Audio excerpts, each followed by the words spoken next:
All right, bet. We're recording. This is the pre-recording session. Welcome to the Demyan Movement Show. I'm your host, Demyan Movement. Today I have my friend Saint joining us. Saint's been a huge inspiration and someone in my life that I've looked up to as a friend, but also as someone who I've seen built tremendous things in this world, overcome adversity multiple times, continue to reinvent himself and come back stronger. And, these are some of the virtues that I really value in people. When I see people overcome challenges, come back stronger, not get stuck in a rut for too long. I feel like we all kind of go through some stuff, but when you're able to pick yourself back up, that's the type of things that I feel like are important in life. So Saint, welcome to the show, brother. How you doing today? I'm doing well. Thank you for the introduction, and I'm happy to be here. Thank you. Cool. Doing well. Good day. That's Every awesome. day is a good day that you wake up blessed. That's right. That's right. Gratitude is the attitude. Well, I thought I would surprise you today and start with a couple of deep breaths. We're going to do 3 breaths. So anyone joining and watching can kind of breathe with us. So you can place your hands to your ribs or your lower back. Close your eyes, and we're just going to have a feeling of relaxation to start off. So you're just going to kind of breathe in through your nose. Feel your ribs fill up with air, and then exhale and just relax. Let it be a long exhale. Do one more breath in and kind of filling up the ribs, bringing the air low. One more breath out, not forcing the air out, just letting the air go out as it goes. And then we snap back to reality, baby. I love that. That was perfect. Nice. Yeah, always good to start with the breath. All right, so I'm gonna kick it off with a motivational slide here because I know that you like Rocky. So this is my favorite. This is one of my favorite scenes from Rocky. So we're just gonna kick it off here real quick. Let me tell you something you already know. The world ain't all sunshine and rainbows. It's a very mean and nasty place, and I don't care how tough you are, it will beat you to your knees and keep you there permanently if you let it. You, me, or nobody is gonna hit as hard as life. But it ain't about how hard you hit. It's about how hard you can get hit and keep moving forward. How much you can take and keep moving forward. That's how winning is done. Now, if you know what you're worth, now go out and get what you're worth. But you got to be willing to take the hits and not pointing fingers saying you ain't where you want to be because of him or her or anybody. Cowards do that, and that ain't you. You're better than that.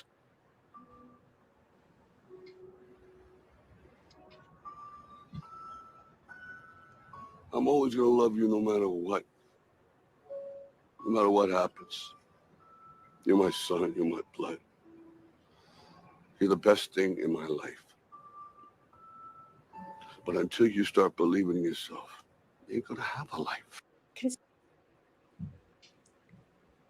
All right. Yes, sir. Yes, sir. What do you think about that clip?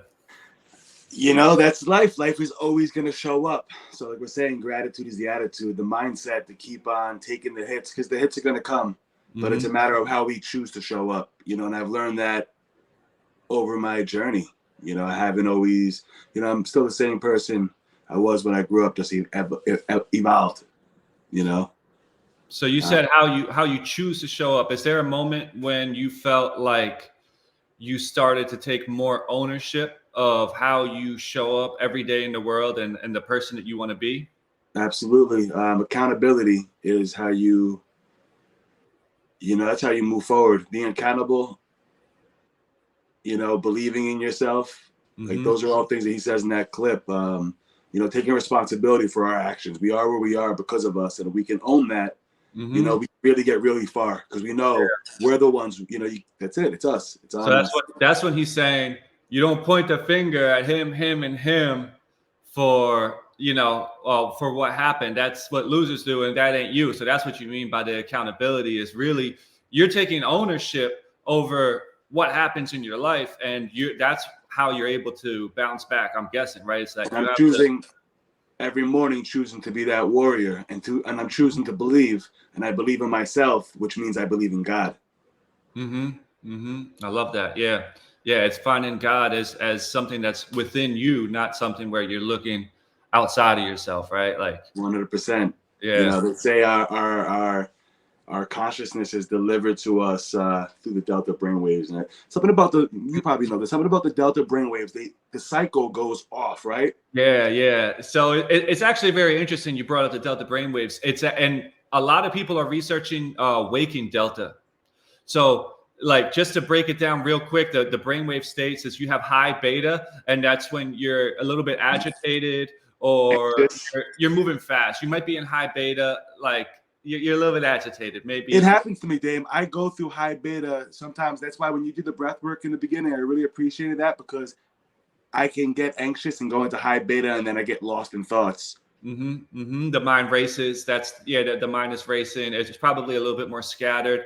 And then there's lower beta, which is actually it can be a good state to work in. You might be moving fast, but you're a little bit less scattered. And then there is the theta or alpha. Yes. And usually, if you're in alpha, you're relaxed, you're meditative. Like you might have just smoked a joint or drinking some green tea instead of coffee, or you might be taking a walk in nature. Or you might breath work. You might be sitting down and watching your breath. You don't get into alpha just like day to day, like just regular, like going about your errands or like normal. Like you kind of have to consciously get yourself intentionally, being intentional to get there. And that alpha brain state, that's the state we want to be in when we're trying to think of solutions and create plans. Why would we want to be in beta when there's alpha? We know alpha is a more it's a better place to think. We shift from the prefrontal cortex to the midbrain, right? I believe so. I don't know where it goes, but that does make sense. And the automatic nervous system lies. So then we're able to shift into that relax, and it's just a better place to create from. Creativity, absolutely, yeah. I like to think of it as a flow state too. Yes. Like your mind flows. You're gonna have better ideas. Definitely, you're gonna create from there. And then you have theta, which you're gonna be in deeper meditation. Like to reach theta, I think usually, like you ever have the feeling when you're meditating, your mind's running. You set a clock. You're like, I'm gonna do a 15-minute meditation, and it takes you about 10 minutes sometimes to actually like settle into your consciousness. Like I feel like theta is like that deeper level of relaxation that you're really going to hit it if you're really relaxed, you've been meditating or doing something that brings a level of relaxation to you. But then we have delta, which normally most people, when they hear about this, most people know this, but they think that delta is just your sleeping state. And there's different ranges of delta, but there's actually a lot of research, because you were mentioning delta. There's research about waking delta. So it's kind of like waking up within your sleep. And the two things is, one of them is the 5-MeO DMT, which is the Bufo alvarius. I know that we had that experience together. We don't have to go too much into it. Those great times. It was great. Those are some of the plant medicine, some of the most growth, happen so rapidly. You can get a lot from, that was a great time. And then there's, I don't mess with it, but I have heard that people that do the ketamine also get into the delta state. Okay. And then, but yeah, it's kind of like if you could stay conscious through that. And then some people, I think even through meditation, can be in waking delta. So you could be in so deep of a meditation that you hit delta, but you're still awake. Go back to theta. I know theta is from the age of a baby. When you're born until 7, your brain is in theta all the time, maybe not all the time, but a lot. And that's why you're like a sponge. Theta is where you see and you do and you copy, and that's what you do now. And they say as adults, after the age of 7, you pass through theta just as you fall asleep and just as you wake up in the morning. So for me, it's been a big piece I do a lot of rehearsal in the morning. Thanks to you. You introduced me to a lot of you're my teacher and other teachers, but rehearsal, like to create a new habit and become the best version of myself. When my brain passes through theta in the morning, that's when I come to that visualization of the best version of myself and how I want to show up today and how I don't want to show up today. You know, and you do this stuff every single day, and you start to teach your body chemically what it is to be this person, because your body can't tell the difference, right, of the experience, thought, or actually an actual experience. So by doing this every single day, we're able to kind of to become the person from within instead of waiting for something outside to become that person, if that makes sense. Yeah, I think the every single day point is a big part that you touched on. And for me, it's like almost every day, and I'm trying to get it to every day, but it's the big word in my head right now is consistency.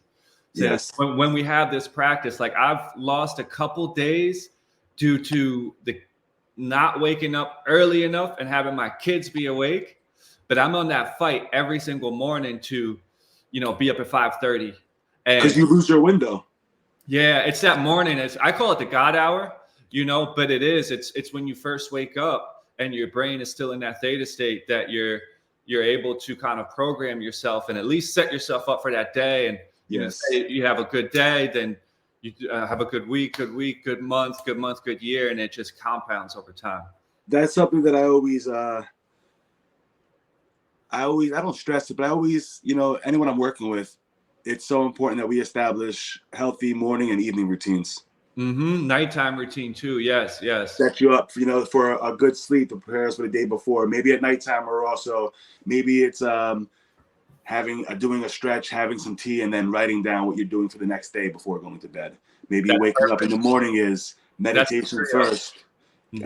Maybe it's meditation, drink your lemon water, go outside and get some sun on the face. Yes, but it doesn't have to be overly done, but a few things that are healthy that's going to trigger the domino effect. Absolutely. Yeah. So for me, I have to wait until 7 a.m. to get that sun. So I'm doing my first like hour and a half of meditation, standing meditation, breath work, going right into movement. And then just like you said, I'm going to try to get those at least a few minutes, and I'm, better to do longer, but I'm getting the kids ready for school. So now I'm just fitting in like 3 minutes, or 2 minutes. I get outside. We call it the good morning song. I'm going to sing a little song saying, good morning, dear earth. Good morning, dear sun, to the kids. Be outside. We all looking at the sunlight.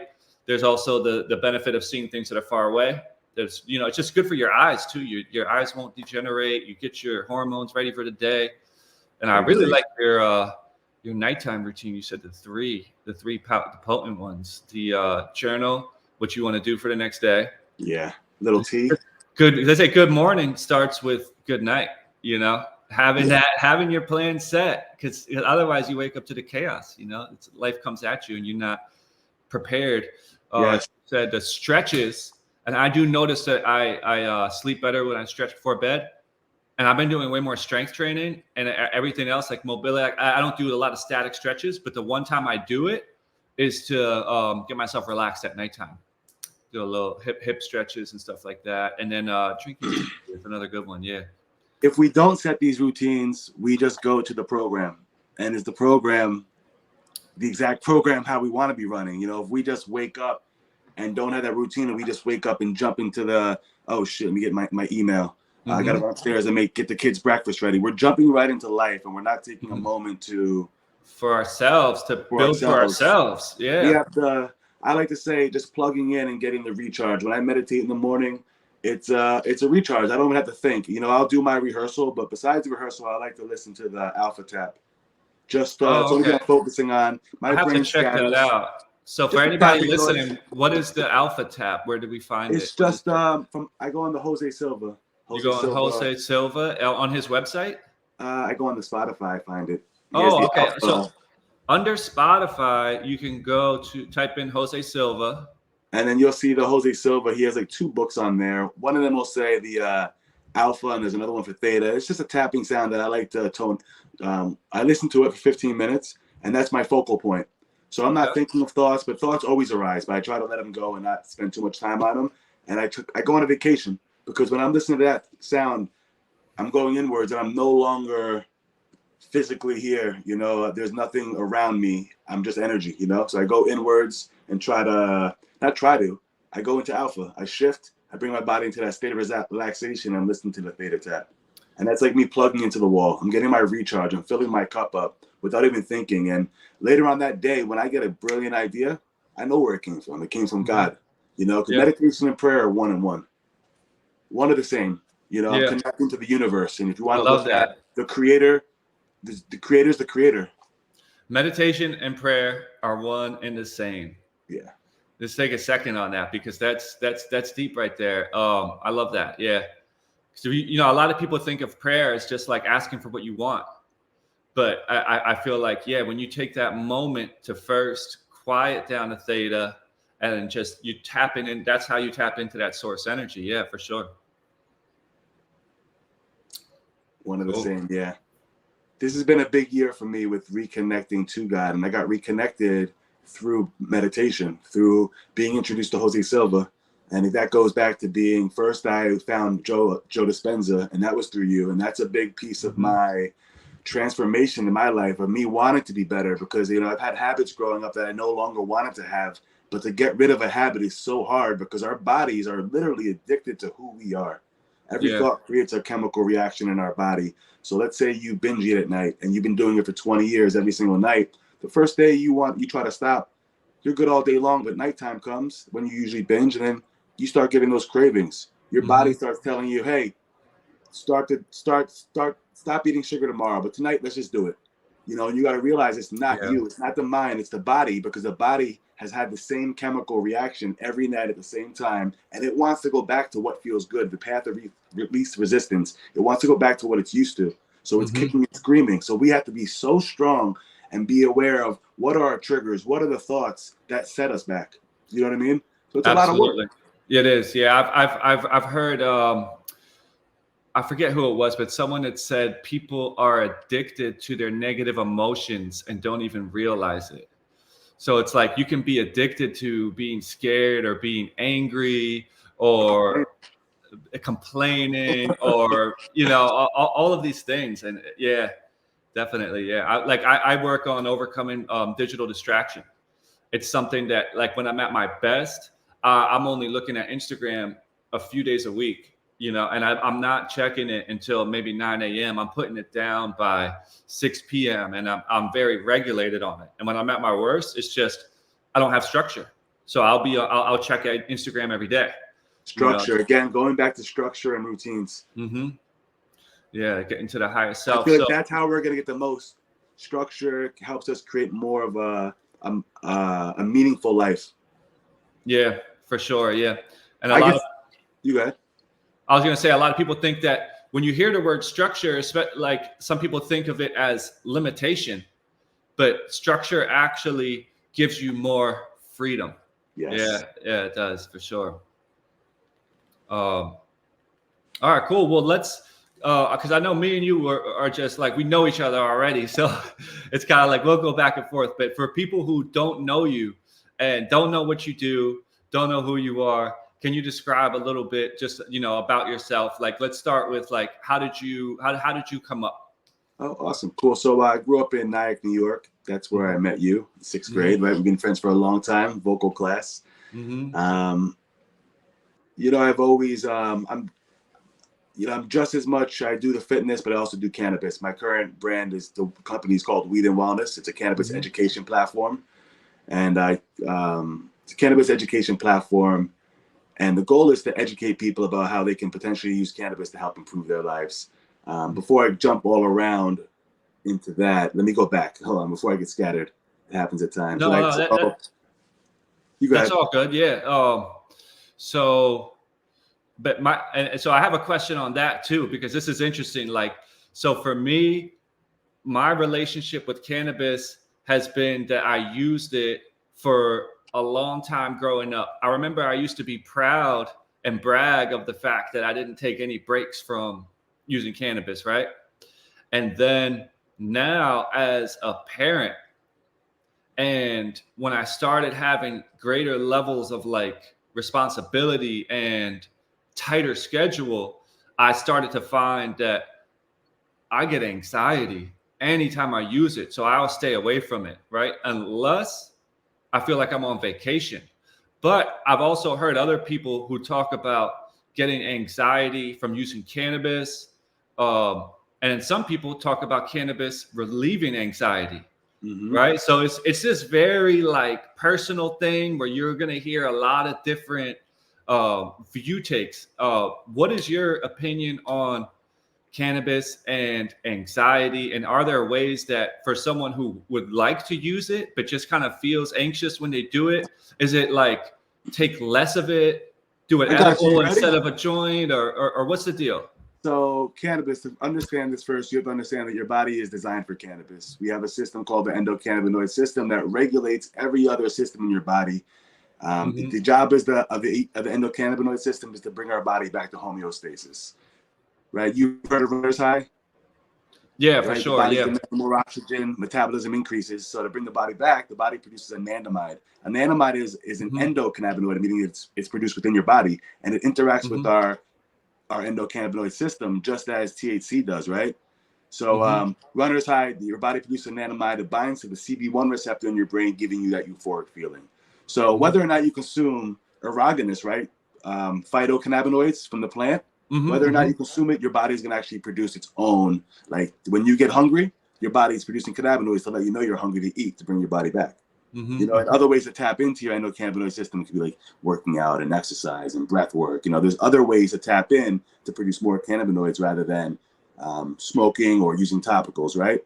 So our bodies are designed for cannabis. Now we understand that, and we can use this plant with the intention for anxiety. So now you tell me anxiety, I'm gonna, you know, first of all, you can go with for some of those who don't want the buzz, you can go with something with CBD that helps the body relax. You know, CBD is known for its anti-inflammatory properties, but also it promotes relaxation in the body. So I that have may a be question a quick about start. that. Okay. I see a lot of different CBD products on the market. What should people look for? Like, there's a big price range, and there's Yeah. a big different delivery methods. Like some of them in oil or tinctures or gummies, or some people just have hemp oil, like that you can put on your salad. Does that work, or do you need to actually? Is there one that's better than the other? Do you have a CBD that you would recommend for your mom if she's like, I don't want to smoke, but I want CBD? Is like what's the deal with it? And there's also like CBN, or some of them better for sleep. CBN is good for sleep. You know, that's like older cannabis. As it gets older, it gets even higher in CBN. So, but when it comes to CBD, you have hemp derived, which you see a lot of it. Hemp derived that means it's a plant that contains less than 0.01% of THC, right? So it doesn't have all I believe it doesn't have all the terpenes and cannabinoids that you would get from the cannabis plant. Same family, cannabis versus hemp. But now the cannabis plant will produce CBD, CBN, all the cannabinoids, but THC specifically, it's going to produce in great amounts. Wait, 15, 20, 25. Is hemp the male plant? Hemp is no? Is hemp the male plant? I don't believe so, but Okay, don't quote me. different. I don't believe so. It's just the biggest difference is the THC levels. So that's Got why it, you see got a it, lot of okay. this. You see a lot of like Delta 9, right? Because Delta 9 is THC, but you'll see Delta 9 hemp derived. So that means they're using the hemp plant that's legal in a lot of these states, right? But Delta they're 9. extracting so much of it so they can create a 20 milligram elixir.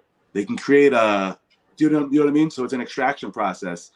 Yeah. Whereas if you get cannabis derived, you're going to find more of the terpenes, more of the cannabinoids. Some people say just more of that entourage effect. All right. Is one better than another? You know, I haven't personally experienced. I haven't. Oh, okay. You know, Now I get it. So there's a cannabis-derived CBD, yes. and then there's a hemp-derived CBD. Yep. And most people are hemp derived. That's what you're And seeing. most of them are hemp-derived. Those are the ones I see at the store. Yes. But if you want more of the entourage effect, maybe some terpenes, maybe something different, you might want to look for a cannabis-derived CBD. It'll have a low THC, but it won't be none. And correct. That might work well for pain relief, lowering inflammation. They call it the herbal shotgun. Will it affect your mood at all? Your mood? Yeah, like can it make you potentially? You know, everyone's endocannabinoid system is unique, and a lot of this is trial and error. What works for me may work the same for you, or could be completely different. Yeah, so a lot of it's trial and error, and even when it comes to dosing. But before we talk about dosing, I just want to go back to the THC now, because we're talking about anxiety, right? And do you have any more questions about the CBD? No, but that was a revelation for me. Awesome. Yeah, I didn't know about that.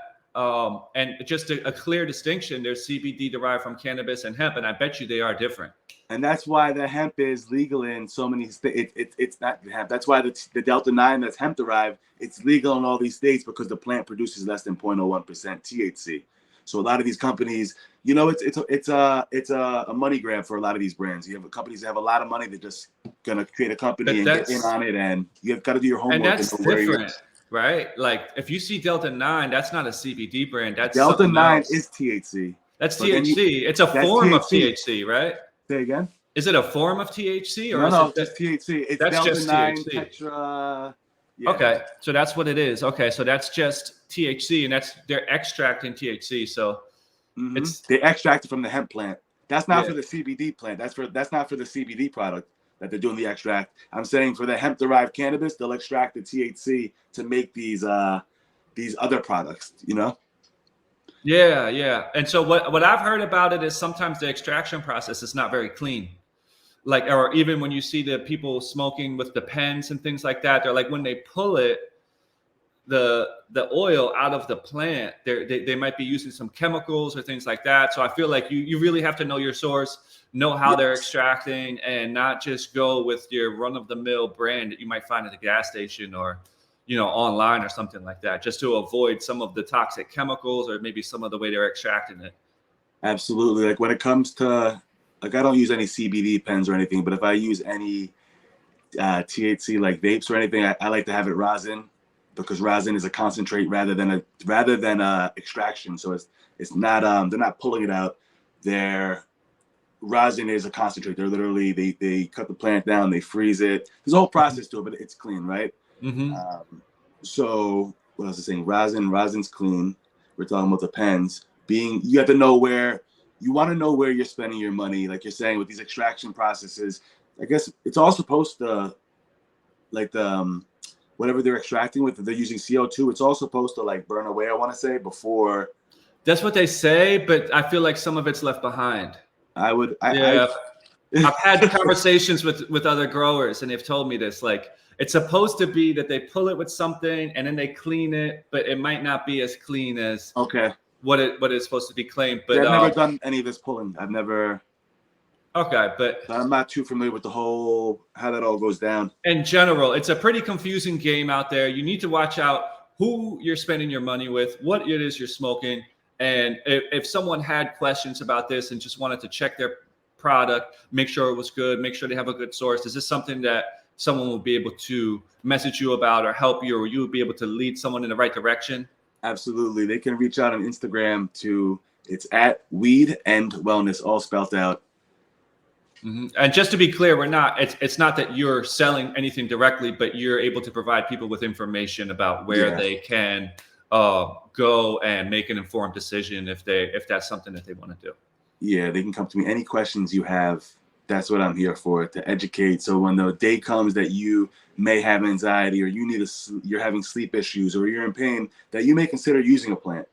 You know, I'm not advocating for you to run out and get a bong and hit it 4 times a day throughout the day, because that's not my message. You know, my message is pot over pills.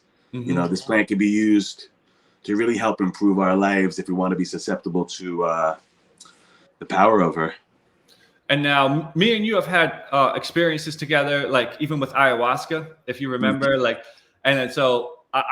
we get to ayahuasca, I just want to go back to the anxiety. I wanted to touch on. Okay, yeah. So we went with CBD, right? But so let's say you do want to use cannabis for THC for anxiety, right? There's a better way to navigate. Like all of us have heard of indica and sativa. Yep. You know, we kind of group everything together. Sativa, upper, indica, going to be couch locking, tired.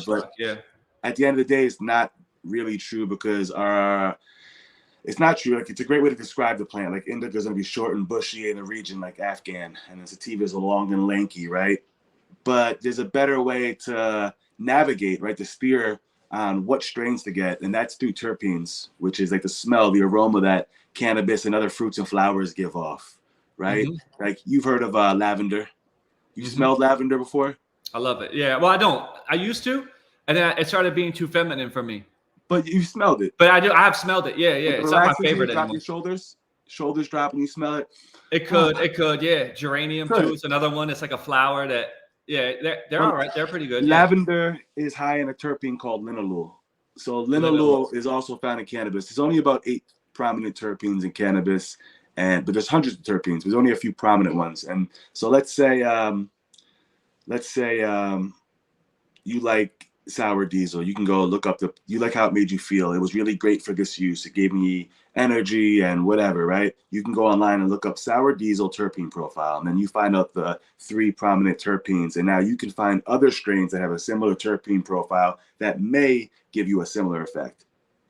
You know what I mean? Yeah. Because it's not only terpenes, it's also the cannabinoids. They have different percentages of how much THC, how much CBD, how much CBN. So there's a lot to it, but there is a way to navigate. You tell me you have anxiety, I'm gonna tell you, well, maybe we find a strain with like something with linalool, pinene. Is pinene the one? Going blank right now. But there's a way to navigate. Like beta carotene is known for its anti-inflammatory properties. Myrcene is known for it's good for pain. So like there's a way to really navigate based on your intention. Right. And like you were saying, for some, smoking a joint may send their anxiety through the roof, whereas others, it may be perfect. Right. But it's also the dosage. Maybe 1 hit was all you need and not the 5 hits. Yeah. I don't know, though. Like for me, I tried that and I found it less, not enough cannabis gave me more anxiety. And so there's a sweet spot. So I did need like 5, but I did not need like 10 hits. You know what I mean? So, and there's also there are certain terpenes that aren't going to work with you that could potentially not work well with you. That could give you anxiety itself, specific terpenes. And it's also, I feel like set and setting, like your mindset. Like for me, it's like not having things to do, but then it's not right before bed for me either. So because I'll stay awake. So then it's almost no time except for on vacation. But that's just me. You know, where I feel like you've kind of broken some of the stereotypes because I see you as highly productive, motivated.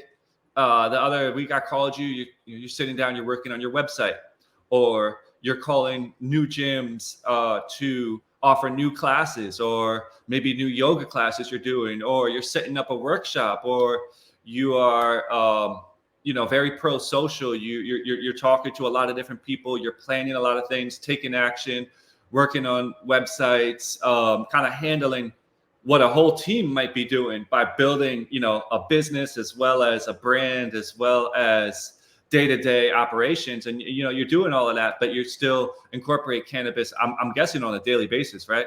I do. I use it for my pain management. So when I wake up, I'm always achy. I got run over by a car. I got run over by a car August 20th, 2010. I had left the restaurant and got hit in the back of the head with a bottle. I came back into consciousness and we were fighting outside. Got cut on my face, my back. They ended up getting in their car and taking off, and I was furious. And I got into my car, sped up ahead of their car, got out, and I wanted them to get out because I was angry, and they just ran me over. And then I was bleeding out in the streets. The cops came. And they brought me to Harlem Hospital, and they would save my life there by giving me 5 units of blood. I'd have emergency surgery on my pelvis, on my back. I'd fractured my pelvis in 5 pieces. I have 2 plates and 5 screws there now. I fractured my L4, L5, my S1, collapsed lung. I was blessed to be here. Second chance at life.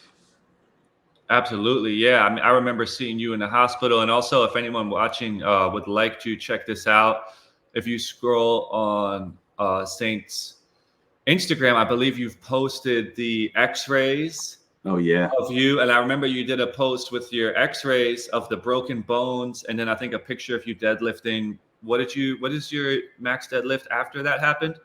Oh, after that, that's good. I like that. Yeah.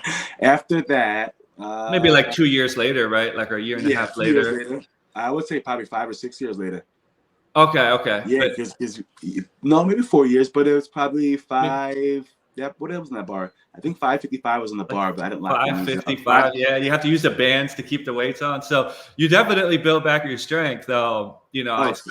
Yeah, I see people that won't deadlift heavier than 135 at the gym, and they probably haven't been hit by a car or anything. So That was a big pivotal point for me because it really, I always had I own 2 gyms for 10 years, pretty much, 2 CrossFit gyms, and I always had the intention of opening, but I didn't get up. I never took the initiative. I spent my youth, high school, college. I always sold weed. Started with 20s, then ounces, then selling pounds, all local, getting the beasters from Canada.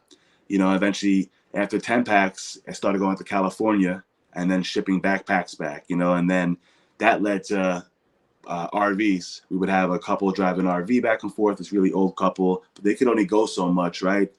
They were bringing back about 200 units at a time for us at a team. Well, I was part of a team, yeah, that was good times. But our biggest load was 250 pounds. That was supposed to be a consistent every maybe 4 or 6 weeks. It was going to be, I don't really remember, but the first go, the drivers got caught, flipped, and they set up my partners. And oh wow. I had just come home from the hospital at this point. So I wasn't we had a stash house established for this specific deal. So they were supposed to go there, but they changed it, and they put my friends left to go meet him in Albany. They put the copter in the sky, and they followed him back to the house and hit it. It took 440,000, and they didn't get none of that weed. so was a big hit. Right, that's a big hit. Went over. So it was a double. I just nearly lost my life, and then 6 weeks later, we lose the biggest load. And at this point, we have responsibilities. We had a piece of property out there on Mount Shasta. We were growing out there, so there's responsibilities that need to be taken care of, and that's a huge hit. That's a lot of pressure. Yeah. So there is a concept, I don't know if you're familiar with it, called the dark night of the soul. And certain individuals go through this and they describe it differently, but it is pretty much when your whole world comes crashing down. It seems like it's like the worst experience you could possibly imagine. And a lot of people talk about how you have to go through the dark night of the soul because it triggers a regrowth. It's kind of like you have to pass through this dark stage in order to emerge as someone or something better. But then there's also research that shows that some people get stuck when these major life tragedies happen to them. So I titled today's talk, from tragedy to triumph, because you've triumphed over that, where you've had, the loss of an entire empire. I'm going to call it an empire, an entire business that you've built, as well as, a near-death experience, pretty much like almost getting killed. Can you describe, were you stuck there? Did it cause a level of depression in you? Or what was that experience like for you? You got to shake it off. The first feeling is, for whenever taking an L like that, I've taken multiple L's, big ones, a few of them. That was the largest, but that feeling of, same feeling you get when you get arrested and you're facing charges the first day you get out of being in county. Like, you just lay in bed, just wishing it wasn't a real moment, wishing that this is not real. Oh, okay. Wait. So that's called fantasy, right? So that's called wishing. That's called not accepting your reality. Such a terrible feeling. And escapism. Depression hits. You just want to sleep. Just wanted to sleep a little bit, but for how long? How long? Yeah, I don't know. How long can I do? You can't. You got to get up. I got to keep moving. I got, at this point, like I said, there's a lot of responsibility. All that work is in our work. We pay for some of that up front, but some of this work is also spotted. When you go out there with money for 100, you'll get 100 on the arm. So you just can't sit there and mourn for too long. You got to get back up. Emotional intelligence, it's just. Right. So you mean to tell me that you're worried about not just yourself, like, oh, poor me, I just almost got killed, I just lost all this money, but for you, there was motivation saying, I'm responsible for other people's well-being. So that was a big part of you kind of feeling like, I can't be depressed. I can't afford to be depressed. I have to get up and find a way to move forward. And you just can't walk away with someone's 100-pack like that. You know, you want to go back to work, you got to make sure you pay your debt. You know, when the boys come in town, everyone knows the boys are in town. You know, word spreads quick. You know, so you don't want to taint your name. Got it. You know, Got it's it. important. Yeah. It's important to, you know, that wasn't gonna be it. I knew I had made the decision that I was gonna sell. I was making a lot of money. You know, I was making a lot of money. We were making a lot of money. It was a team. You know, this is back when we were spending damn near like 2,200 plus on outdoors, but coming home and selling them for 4,000. We were damn near putting 2 stacks on top. It's nearly a point game at this point, or whatever it is at this point. I'm not in it no more. So it's a lot of money for a young man, I'm gonna say, because you were still pretty young at that time. When I was 20, how old was I? 25. I was living in a townhouse that was costing me $6,300 a month in rent. I didn't own it. I had 4 floors, an elevator, a rooftop looking over Manhattan. I drove a G550. My girl had a CLS 550. The fridge was full. Life was good, but you know, it was also stressful. You know, like I said, like, I worked when I grew up, but I never liked, you know, standing around at fucking Ann Taylor, Foot Locker, 40 hours a week to make nothing. When I was in high school, I was getting units for 2,500 of the beast. They're selling them for 3,200, moving like 3 packs. We not 5s, but 3 at a time to certain. So I was making some decent money. So once college hit, once I was almost done, I went to college at Lehman for exercise science. I didn't finish. That last semester was like, I had met someone who I saw just how the people, their family, like, it was just, I'm like, I don't have to stop selling weed. I can do this as I get older. There's a lot of money. Why not? I was never always. So I have a question. It was always going to be temporary for me, but there came a point where I'm rocking out. Why would I stop? I have a question. All right. Have you heard of the hedonic treadmill? No. It's like an endless pursuit of pleasure. A lot of people describe it for like material possessions. It's ties into how some people say money won't make you happy. Some people say it will. And I think it depends to a certain point. But can you describe quickly, or not so quick, but however long it takes you, pretty much some of the positives and some of the negatives that you feel you experienced from earning that much money that fast? It was great. I got to travel. You know, I've been to Amsterdam 4 times. I've been to Greece 4 times. I've been to Italy, France, multiple times. I'm well-traveled. That was always great. Being able to do what I want when I want to do it. I've always, you know, it's kind of like living by that, not being told what to do. So money gave me that freedom.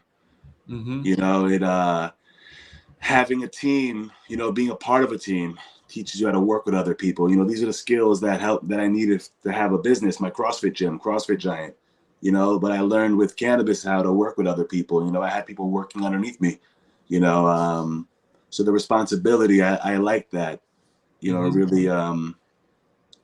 Would you call that a healthy stress? Have you heard of this, like eustress? It's called for sure. Yeah, stress is good. We got to stress out to grow, right? It's like a healthy stress. Yeah, it's like what you were talking about before, with like the responsibility hits you and all of that. I wanted responsibility. But you wanted it. Responsibility. You like it. Yeah, I like that. Yeah, I feel like that's that's probably been some of my greatest gifts from just from being a dad. You know, it's like this higher level of responsibility. It's not all about me now. That's cool. I lost all that. I went backwards. Another big, you know. But can you talk about some of any of the negatives that you experienced? So those are a lot of positives. Like you build a skill set. You got to travel, which is a huge blessing. You know, getting to explore this earth that we have. You got a lot of freedom. You know, and I feel like you needed that freedom. You did things your way. That used to be your quote on your IG. I think I did it my way, and I clicked from you. Way. You always did. You carved your own path. And then you got to build with a community. You know, I feel like that's really important. So those are 3 good highlights from earning money. But then can you talk about anything that you feel like maybe was a negative part of it, or was there? Negative, you know, easy come, easy go, you know, and like the bad spending habits. You know, I used to spend a lot of money on like clothing and stuff. You know, like when it came, like when the Prada patent leather shoes, I had to have the red ones, the blue ones, the chrome goldish ones, the black ones. I'm very like, you know, it's wasteful. You're trying to fill something, but you can never fill it with money. You know, but you don't. I didn't understand it at that time. You know, how to fill my cup up from within, because you're always gonna want. A wanter is always gonna want. You have to shift from wanting to having, shifting to being grateful. You know, but at that point, it's money's coming in, money coming in. I want this, I want that, and I'm not to blame. I live in a society where I'm being shoved down your throat. The jewelry, the cars, the houses, like it's all around the magazine cover. Look like this. We're not taught, but we're really mushed with all this. You follow what I'm saying? Yeah, Buy this, buy yeah. that. You need that. You need this. You should look like that. So we're from growing up, we're kind of like in lack. You know, like growing up as a kid, we weren't poor, but we didn't have a lot of money. We didn't get like, oh, I want that. Oh, can I have that jacket? Oh, I want this jacket. No, we fucking got Payless shoes. We got Payless sneakers, you know, and we grew up in lack. And I feel like that was a big piece to me of, I always want, that's why I was always about my money and getting after it. And so that brings me to I don't want to be broke. My next question. This you can answer this however you like, because you've built, you know, an empire with cannabis. I'm just calling it that. You built a cannabis business, then you've built multiple gyms, then you built kind of weed and wellness. Do you feel like, and as I know you, I see you as someone who's kind of always in action. Like you take action. You seem to move forward. You're doing a lot of things. Do you feel like your motivation? There's a theory called the carrot and the stick. So it has to do with sheep, but you could pretty much chase them with a stick, and they're running away from what they don't want, which is a whooping, you know. And then, or you can lead them with a carrot, so they're running towards what they want. And when people study human motivation, they say that, you know, humans can be motivated either way as well, where we're either running away from what we don't want or we're chasing what we want. In your life, through the various endeavors that you've gone through, do you feel like you've been motivated by the carrot or the stick? Okay, so I could tell you now. Let's say we want to start with the first gym. Sure. Yeah. Well, we can go with the weed as a young kid, running from the stick. I never wanted to be broke. You know, I just wanted to be. I never wanted to be. Not have, you know, and that provided me good money and without standing on my feet 40 hours a week. You know, so I was running from the stick then, opening up the CrossFit gym, CrossFit Giant, the first location. I'm running from the stick again. Let's talk about that.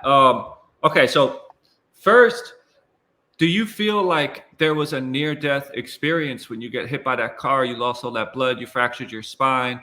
Was there any insight into a quick mortality, like a quick I might die here, or a loss of consciousness, or a spiritual experience, or was it just purely physically brutal pain, suffering? Pain and suffering. I was hurting. I was in a lot of pain. Mentally, I never thought I'd be as strong as I was before. You know, I didn't think I'd be that same, you know. How long did that doctor last? told me you're not going to be able to do what you did before.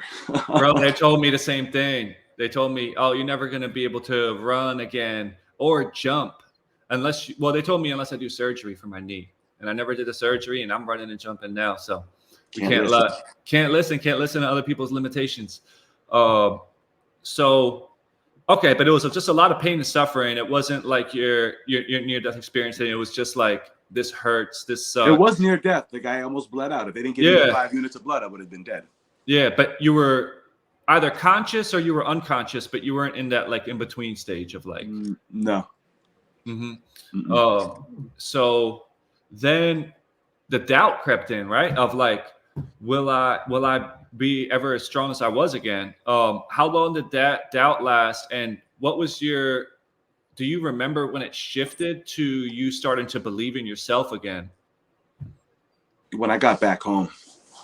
So going back Being home. in the hospital is hard to heal. You know, I started off in Harlem Hospital. That's where they saved my life. They gave me emergency surgery. Then I went over to Columbia Hospital. I spent about 4 more weeks there, and that's where they did my surgery in the back. And I have a long screw that goes in.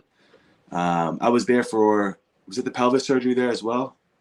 I have 2 plates and 5 screws in the pelvis. But I was in Harlem Hospital and Columbia Hospital. But being in that hospital environment, you're around a bunch of sick, and it just isn't the most glowing and positive environment to be. So when I left there, I had moved back to my parents' house, not permanently, but my apartment had stairs to get into, and I couldn't get. That was it. I was in wheelchair to bed. Oh, There was absolutely no walking. It wasn't happening. So where am I going? Where are we at? I got lost here.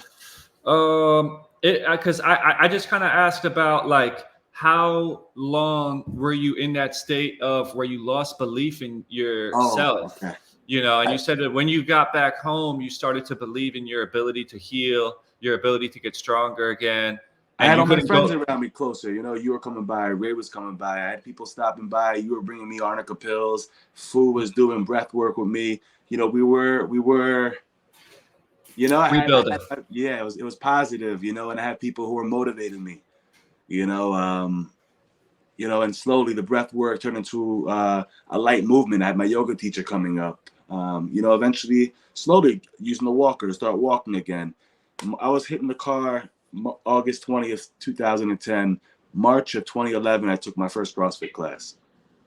Oh, wow. Well, my first class at the CrossFit gym I went to, because my first one was before that, I think at Ignite.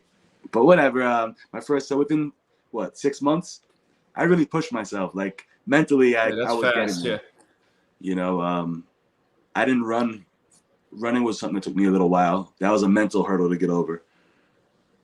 But you know, were those goals that you set, like, well, I'm going to take this CrossFit class, or was it something that just kind of popped up and you felt like, I was ready into CrossFit. I'm ready. I was ready into it because when I was in the hospital, I already wanted to open up the CrossFit. I just never had. So being in the hospital, that's what drove me to kind of like, it's time to open this CrossFit gym. You know what I mean? Mm-hmm. So yeah, that's what I call mortality motivation. It's like where you felt like you were almost killed, because I remember we were going to open up the CrossFit in the Bronx and it never happened. Yeah. We were going to do the Bronx Fit. It never happened. And I was like, man, maybe this thing won't happen. And I moved to California, but then it was after getting hit by that car, after the collapse of the business, you had that, like, I'm going to do it. Now, do you feel like there was a moment when you made the decision that you were going to open up a CrossFit gym and there was no doubt after that? You just moved forward on that decision? Or was it something where you kind of weaned back and forth, but ended up doing it anyway? No, I knew I was going to do it at that point. It was 100%. It was solid. It was 100%. Yeah. At that point, I knew, like, this is what I wanted to do.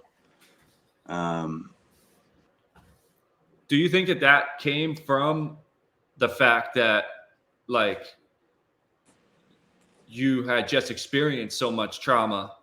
That it was a lot of trauma, because right after I got run over August 20th, March, I'm doing my first CrossFit class. March 11th, I'm in Florida. I go to Ultra Music Festival and get beat up by the cops there, beat up and tased, and then get arrested for 4 felony accounts of felony assault. So now I'm facing charges that will put me in prison for years that I didn't do.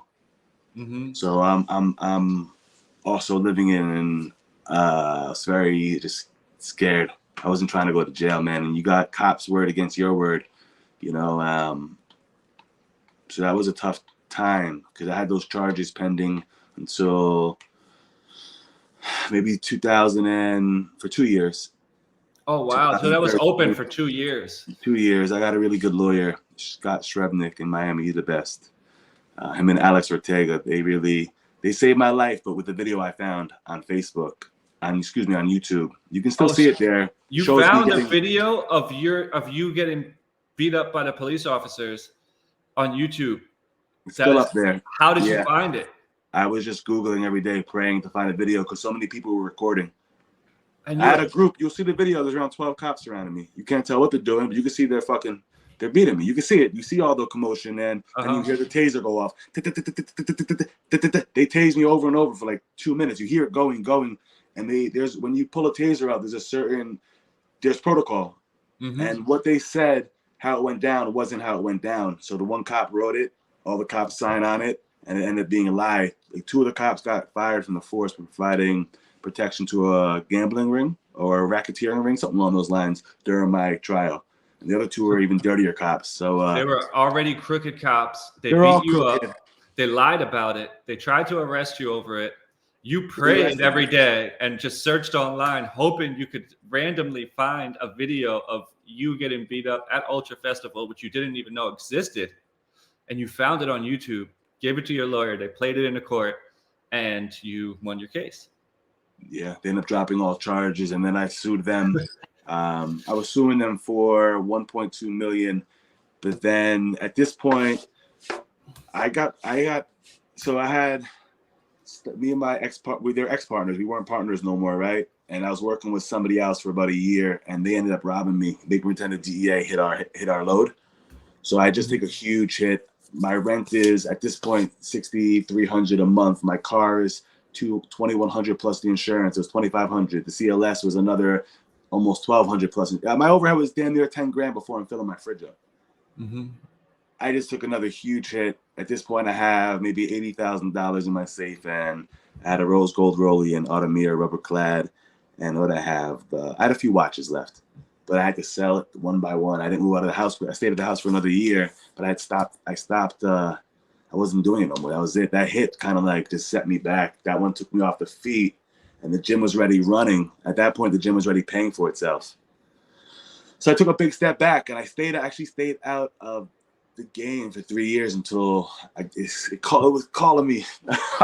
I had someone I used to fuck with fucking set me up, and then I get arrested, and I caught charges for, it was 3 pounds in the gym. They had arrested me leaving my gym. They pulled me over.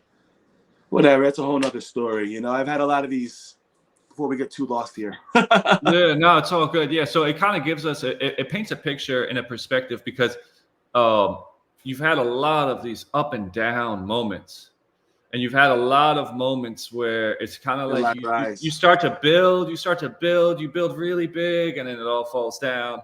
You build something else, you get your momentum going, and then you crash again. And it's just been these up and downs, right? I think there's been 5 of them so far. But eventually you moved on. I had the gyms for 10 years. You had the gyms, right? And then, years. But you had to also let go. So you had to let go of the cannabis business eventually. You had to let go of that income. Yes. You had to let go of who you were before you got hit by the car, right? Like there's a lot of things where you recreate yourself, but you have to let go of who you were first. I've experienced this because of just a knee injury. And everyone's story is different. I know some people that it's just a chronic illness or it's something. It's not as epic as your story, but they're like, for me, my knee was swollen. I identified as a fitness trainer, but my leg got skinny and I couldn't teach and I couldn't work out. So I had a hard time letting go of who I was as I was rebuilding, right? I've heard you mention this because you've recreated yourself. How was the process of letting go of that lifestyle and letting go of who you were so you can create something better or something greater? It was an adjustment, going from having what you want to no longer, it was a gradual too, because like I said, I still had some money and I still had, it took the less I had, the more it was hitting, because I could no longer, that G-Wagon, I ended up turning it in as soon as the lease was over. I couldn't wait for that lease to be over because it was choking me at that point. You know what I mean? So there was a lot of change in lifestyle. Eventually I leave, we move out of the townhouse and we move into an apartment. I'm a father. Mm-hmm. I'm also a dad.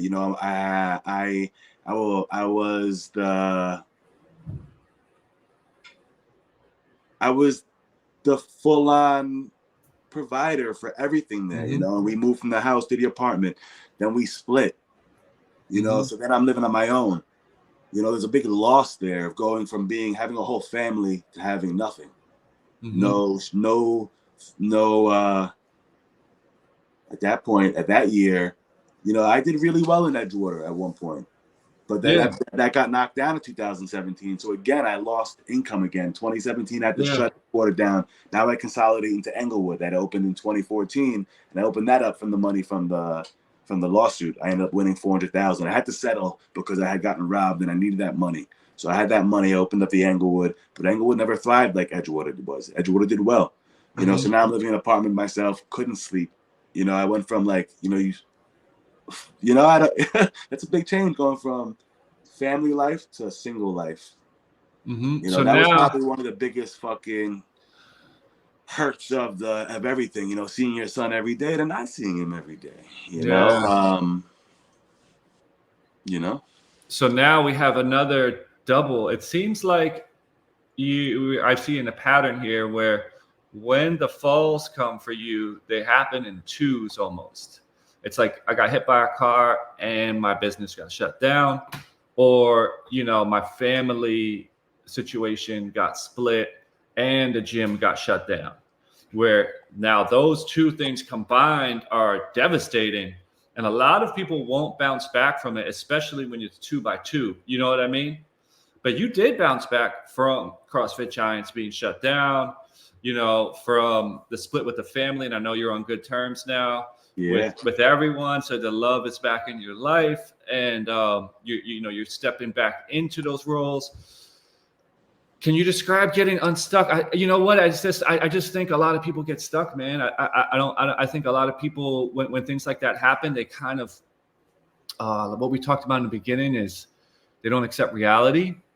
They don't accept responsibility, and they're not able to let go of maybe the way things were. And in order to accept the new reality and find the positive in the negative, because I feel like that's what sometimes we have to do. We have to harvest the worst situations and figure out ways where actually I'm better because of that. I found my strength because of that, and I'm moving forward like this way. This was the transition, losing it all, because that was losing it all, and that was the transition. At that time, you had introduced me to Joe Dispenza, and that because I've learned so much from you, and then now I got Joe Dispenza as a teacher, and I learned so much from Joe Dispenza. If I knew I needed to make change, I wanted to be a better version of myself. There was room to do better, to be better, and I was on a chase at this point. I lost everything, and I need to be better. I need to do better. So, that the first book I picked up from him was Breaking the Habit of Being Yourself. Yeah. You learn a lot. I don't want to go into the book, but I love that book. Yeah, 100%. It teaches us,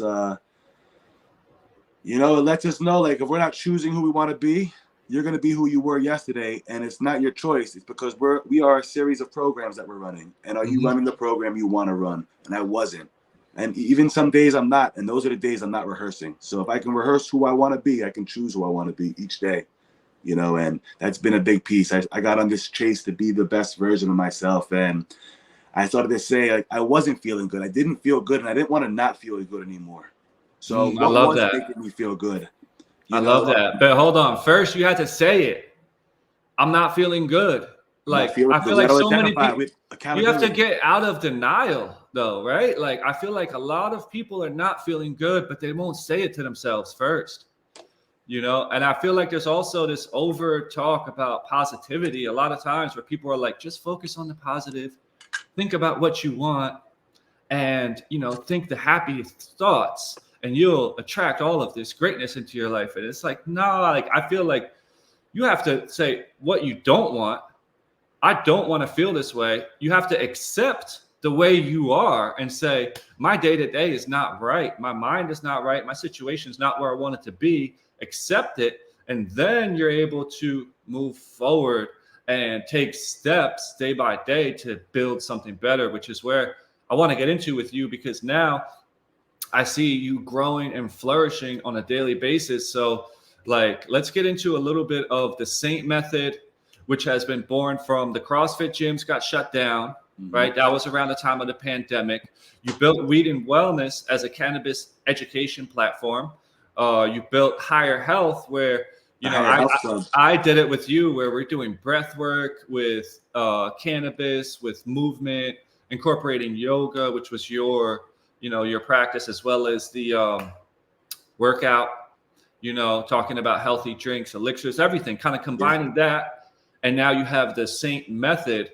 And let's just like share a little bit about that, about your method, and your practice as well. Are you still doing yoga, working out, a split between both, and anywhere you want to go in that direction? Awesome. So I just want to, so Saint method it's what I do, and I work with clients in one-on-one and building a community out where it's group done. So it starts off with programming.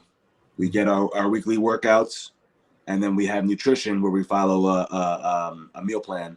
And then there's also the Monday mindful meditations where we go live, right? And we do a breathwork meditation on gratitude on Mondays, and Fridays are the empowerment calls where we touch base on the week, how it went, and we set up for the next week. And then we, it's not just about physical strength. It's really about mental strength and mindset. So we do a lot of things on like just helping them create better routines in the morning, adding in that gratitude practice, and just giving them things to do to help them build a stronger mindset. So that's like the Saint method, right? The Higher Health Club is the events that we do with Weed and Wellness. Weed and Wellness is the education platform that's a community, but the events we activate are the Higher Health Club events. So that kind of like, that's that right there. And yeah, so that's that, and the Saint method. So the Saint method is for anyone that wants to work with you. They're going to be on these virtual calls. They're going to get their weekly workouts. They're going to get their nutrition plan. They're going to be able to work with you like on a more one-on-one basis, and then or even like in group settings, but they're working with you directly though. The group, the idea with Saint method is that if you want to tap into your true potential, instead of being just waking up and going and being like most people, the idea of Saint method is if you want to be your very best, well, you can become part of a community of other people who also want to show up as their very best, because together we're all student teachers. I got something to learn from everybody, and I can also teach some things as well. So you're part of a community. There's accountability, and there's guidance there. And then your Higher Health is live events. Higher Health are the live events for the Weed and Wellness community. Perfect. It's a club. You come to the events, you're part of the Higher Health Club. It's all about elevating and becoming better. That's beautiful. Yeah. Yeah. We do with Higher Health Club. A lot of our classes, it's higher intentions. So we have higher intentions yoga. There's a higher intentions HIIT. We do a higher intentions is the whole goal here, to lift up, to elevate. Cool. So I have like 2 more questions for you before we wrap up. Yeah. All right. One of them is a 2-part question though. So what's working for you now? Like, all right. So for me, I'm a researcher, and I'm always kind of tinkering, like a scientist in a lab, like trying new things. You know what I mean? Like at the gym, maybe adding pounds to my deadlift, or doing neck training, like just to strengthen my neck, which I feel like improves my balance and my posture. Or doing sled while just breathing through my nose and then recovering. I'm adding in more cardio. So what I'll do is I try to aim for at least 2 hours of really like zone 2, right? During my work breaks and times when normally I wouldn't be doing much. I'm just trying to add in more cardio. And then I add in my sprints, like zone 5, like trying to go all out a few days a week. So I'm always experimenting and trying to find what works. But what's working for you now? What's new for you? And what's exciting for you? What's working? Anything? What's new?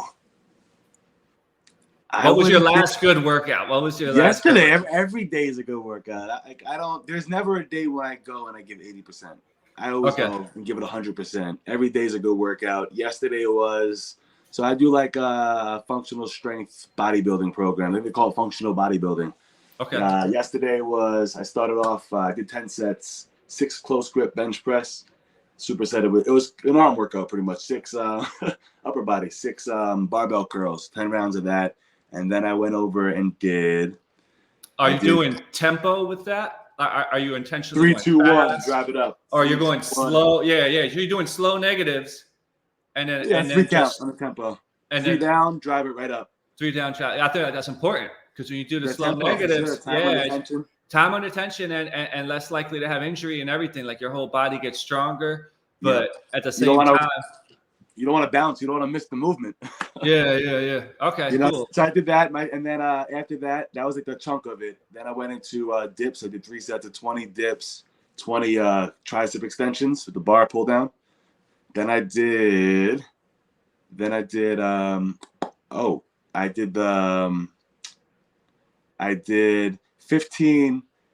12 side lateral raises, 15 plate raises, and then 15 with the lighter weight of the lateral raises for 3 rounds. And then I finished off. I used the machine for some chest press and some pec deck, some flies. That was the workout yesterday. It was a good one. And it felt good, right? Felt good. I'll go to yoga tomorrow. Tomorrow's Wednesday. Tomorrow's in a yoga day at 10:15. Yeah, it is. Yeah. Start a new yoga studio I really like. You know, I do my workouts. I aim for 5 days a week. Yoga, I go to the studio once a week, but I'll stretch at my house.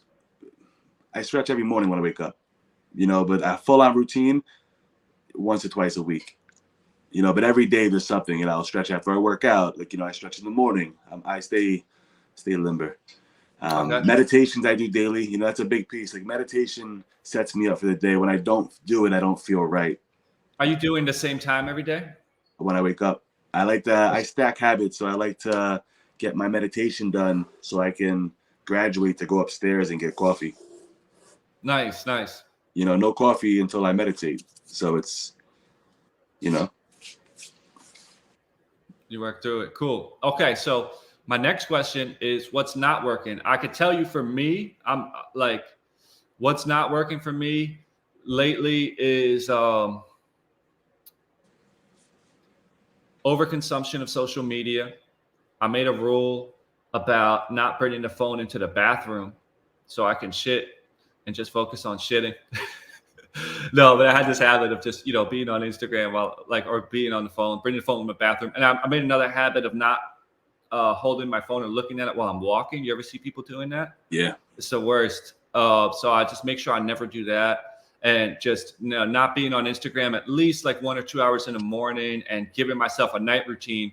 Also, what's not working for me is eating or taking supplements too close to bedtime. And so I've been giving myself like a few hours. Like I usually finish dinner like 6:37, and I won't take any snacks or any supplements, anything right before bed to give myself more time to detox. So those are 2 things that weren't working for me. Is there anything that's not working for you that you're For sure, improving? The phone is the number one thing because it creates distraction, and you go in there to make a post or you go in there. I like working on the phone when I'm making decks and everything. I'm trying to get used to shifting to the computer, so I'm not on the phone doing it. But it's just so easy for me to use the apps to create. But then you go into the Instagram, you post up, the next thing you know, you're scrolling, and there is that a lot of time wasted, the distraction. You know, so I would say that's something that's definitely not working, and I'm trying to make it work because I have to use it's a matter of being strict and building better habits. You know, it's the phone is addictive. It's super addictive. It's fucking, we do everything from it. So that's one thing that's kind of like, I could do better, which I am mindful of it. I'm trying not to touch the phone the first hour of the morning, hour before bed. That's not working. And what else doesn't work? Things are good right now. I've been focusing on what is working. You know, I'd like to focus on the positive, you know, not positive action, but I bring my mind to positive. I don't like to think about if something's not good, I'll think of a solution. I try to keep it in the positive, you know what I mean? Instead of focusing on the problem, I focus on the solution. I focus on the light. You know, I want to, you know, if I can leave a message with everyone, like a final message, would be, you know, at this point in my life, I am happier than ever. And I don't have as much as I used to have, you know, but I went from wanting to having. I have so much. I have everything I need. I am full of love, people who love me, my son, my family. You know, I have shelter. I have the roof over my head. I have an apartment again. I got food in the fridge. I got linen sheets. Come on now. I love that. You know, I got all my basics are covered. you know, and happiness, if you're not a happy person with nothing, you're not going to be a happy person with money. So it didn't, you know, happiness it comes from within. Like, we're all born with the birthright to an infinite amount of love, abundance, and joy. You know, we're born with that right, and it's a matter of us to know that we're worthy. You know, but you know, unfortunately, we have like a lot of like pre-programmed from childhood, like money's the root of all evil, things like this that hinder us from receiving. But know that you deserve to receive, and you're supposed to. You're supposed to have everything you need to carry out your life's mission. You know, but this time of my life, I'm saying I have less now. I don't have the townhouse no more. I don't drive the G550. I actually don't drive it all right now. You know, but I'm happier than I've ever been because I'm so grateful. I'm grateful for everything I do have. And when I wake up in the morning, I put my focus there. I think about my mom and dad, they're still alive. I'm alive. I woke up this morning. You know, I live close to my son again. Like, these are all blessings. These are the most important things. It's not about the rose gold Daytona. You know, like, yeah, I'd love to watch again. And when I am flourishing again from all of my fruits of my labor, I'll get another watch. But I'm not filling no more. I've already filled my cup up, and I know how to keep filling it up. You know, I love so that. that's my message: is keep it simple and have gratitude. Go from wanting, shift to having, because we are so blessed. I love that. I love that. That resonates. I'm grateful for you today, brother, having this conversation. If anyone wants to reach out, I'm guessing that I'll put a link for your social. They're gonna find you at. You want to just share your best way to reach you? Yeah, reach me on Instagram, Saint Method, SAINTMETHOD. That's it, folks. Man. Peace, brother.